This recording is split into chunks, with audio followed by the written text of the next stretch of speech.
Doctor Nehra multi specialist hospital, नया bus stand, Mandrela. नशा छोड़े और छुड़वाए। हमारे यहाँ असरदार आयुर्वेदिक जड़ी बूटियों से तैयार सप्लीमेंट जो कि पहले दिन से नशे की लत नहीं लगने देता। RGHS कार्ड धारकों के लिए निःशुल्क दवाइयाँ। क्षेत्र का एकमात्र ऐसा अस्पताल जहाँ 24 घंटे आपातकालीन सेवाएं उपलब्ध है। कंसल्टेंट फिजिशियन, हड्डी व जोड़ रोग विशेषज्ञ, दंत रोग विशेषज्ञ, नेत्र रोग विशेषज्ञ। Doctor Nehra multi speciality hospital, नया bus stand, Rajgarh road, Mandrela. आप सबके आशीर्वाद से, आप सबके प्यार से कांग्रेस पार्टी ने मुझे अपना प्रत्याशी बनाकर आपके बीच में भेजा है। जब भी पार्टी आदेश देती है हम आपके बीच में आते हैं। इस बार भी आए हैं केवल वही पुरानी दो चीजें लेके। हो सकता है लोगों को थोड़ा बोरिंग लगती हो क्योंकि आज का जमाना दूसरा है, पर वही दो चीजें हैं, एक कांग्रेस की विचारधारा और दूसरा हमारे किए हुए काम। केवल इन्हीं दो मुद्दों में आपके बीच वापस आए हैं। जैसा आप जानते हैं पुराने समय से, आदरणीय शीशा मोला जी के समय से पहले उन्होंने, फिर आदरणीय ब्रिजेंद्र ओला जी ने, आपके प्रधान जी ने, आपके सरपंच जी और बीच में और भी सरपंच रहे, प्रधान रहे, इन सब ने मिलके, यानी कि जो कांग्रेस टीम थी, इनने मिलके ही लालपुर में विकास किया। और विशेषकर पिछली योजना में जो आपके यहाँ काम हुए, आदरणीय ब्रिजेंद्र ओला जी जब मंत्री भी रहे बीच में गहलोत सरकार की, उस समय जो विकास कार्य हुए वो अप्रत्याशित थे। बहुत अच्छे आपके यहाँ विकास कार्य हुए। आपके यहाँ कोई और पार्टी, कोई और उम्मीदवार आपके बीच आके ये नहीं कह सकता कि हमें विकास पे वोट दे दो, हमने काम किया हमें वोट दे दो। ये आप भी जानते हैं, आप स्पष्ट रूप से ये समझ सकते हैं। ऊपर से ये उपचुनाव है, 11 महीने की सरकार हो चुकी है। उपचुनाव एक तरह से मौजूदा सरकार का विकल्प, वो मूल्यांकन भी होता है। आपको ये देखना होता है कि ये सरकार कैसा काम कर रही है। इस सरकार ने आपके देखने में कोई आपकी पंचायत में, आपके गांव में, आपकी विधानसभा में एक काम किया हो तो आप बता दें। ना आपके देखने में आया होगा क्योंकि कुछ किया ही नहीं है। उसके बजाय जो पिछले सरकार ने जन कल्याणकारी काम किए थे, जैसे कि आपके सामाजिक पेंशन थी, वो बढ़ने का भी था, बढ़ने का तो छोड़िए 4 महीने से दी नहीं है। आपके 200 यूनिट बिजली फ्री आती थी, वो बंद कर दी। आपके बिजली के बिल बढ़ के आ रहे हैं।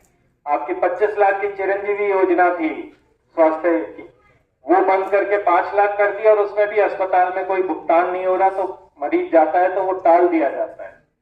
चाहे मुफ्त बिजली की योजना, वो मुफ्त वो हो, दवाइयों की योजना हो, उसका भुगतान नहीं हो रहा तो मुफ्त दवाइयां नहीं उपलब्ध हो रही। अपन ने गर्मियों में देखा था क्या बिजली का हाल हुआ था।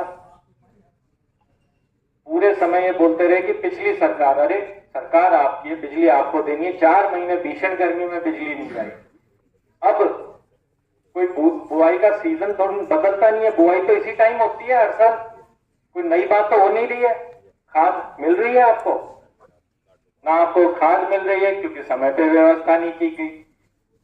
आपको मिलेगी भी तो छोटा कट्टा मिलेगा, महंगा मिलेगा और नकली मिल रहा है। तो ये सब चीजें इनको आता ही नहीं, ये करना ही नहीं चाहते, मंशा ही नहीं है कि ये लोगों की कोई जन कल्याणकारी काम करें।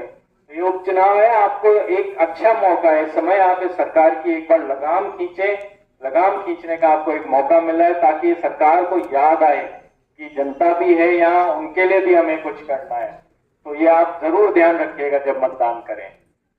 एक, आप इतने समय से हमें देखते आ रहे हैं, हमारी एक सीधी सरल राजनीति है, उसमें ईमानदारी से आपका विकास करना है, बिना भेदभाव के विकास करना है और बिना किसी का बुरा किए, बिना किसी द्वेष के काम करना है। यही मैं निभाने आया हूं, यही परंपरा अपन आगे बढ़ाते रहेंगे, ये मेरा आपसे वादा है। आपने आदरणीय शीशा मोला जी को देखा, उन्होंने एक विकास की और सामाजिक कार्यों की बहुत लंबी लकीर खींची थी। उसके बाद आपने आदरणीय ब्रिजेंद्र ओला जी को 4 बार विधायक बनाया, वो मंत्री भी बने, अब सांसद हैं। उन्होंने भी उस लकीर को और आगे ही बढ़ाया।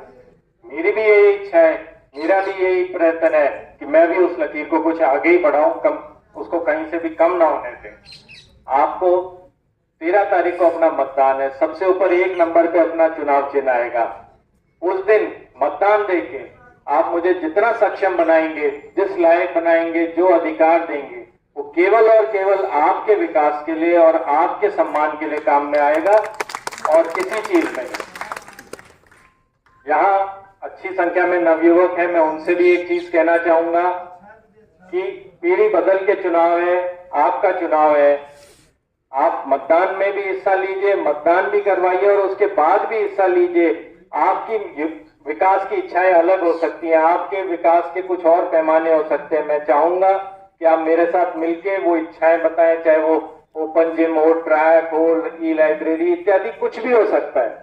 तो अपन विकास में उसको भी शामिल करें ताकि आपको ये लगे कि विकास में आपकी भी भागीदारी है, आपका भी योगदान है इस विकास में। तो आप विशेषकर आगे आए और जुड़े इसमें। आप सब इतनी संख्या में आए, आप मेरी चुनावी यात्रा का शुरुआत है। आप लोग जितना मेरा हौसला बढ़ाएंगे उतना ही मैं ये कोशिश मेरी रहेगी कि मैं आपके विकास में और योगदान कर सकूं। आप सबका बहुत बहुत धन्यवाद। जय हिंद।